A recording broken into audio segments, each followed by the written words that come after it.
Hi, Pastor Geoff coming to you from one of our cemeteries here in Saybrook. A question for you. Have you ever considered yourself to be one of the saints? Maybe you have, but my guess is probably not.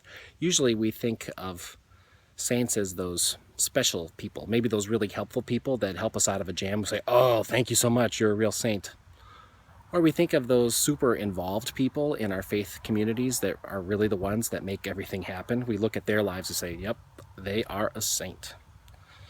Or we think of those who have gone before us in the faith. Behind me, that Celtic cross that is there is the gravestone for Pastor Edward Everett Bacon. He was the pastor around the turn of the century, 1894 to 1908, here in Saybrook at the First Church. Things like that commemorate his faith and leadership. We remember lots of saints like that. Think of the ones that you know, maybe St. Francis or St. Patrick or St. Catherine of Siena or St. Lucia or someone along those lines. By the Middle Ages, there were so many saints that were being commemorated. The decision was made to say, you know what, let's put them all on one day. And so they celebrated all the saints in the spring. Then, being good evangelists, they discovered that in Northern Europe there was a commemoration for the dead right around the end of October, early November.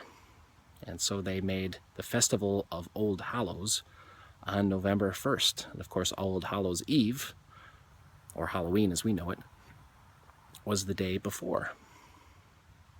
We remember the saints today still.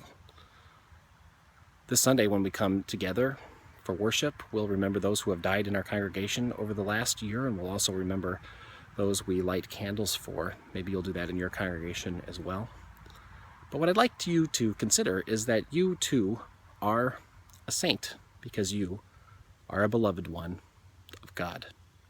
In the New Testament, when Paul wrote all those letters, he would address them to communities like Rome or Corinth or Philippi or Ephesus or Colossae, and he would say to the church that is in that community and to all the saints. It was about the people who were gathered in community whose lives had somehow encountered the living Christ.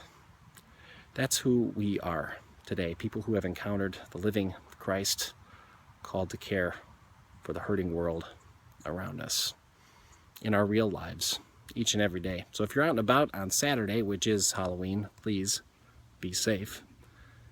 And then come on Sunday as we gather to be the saints of God once more. I'll see you then. Peace.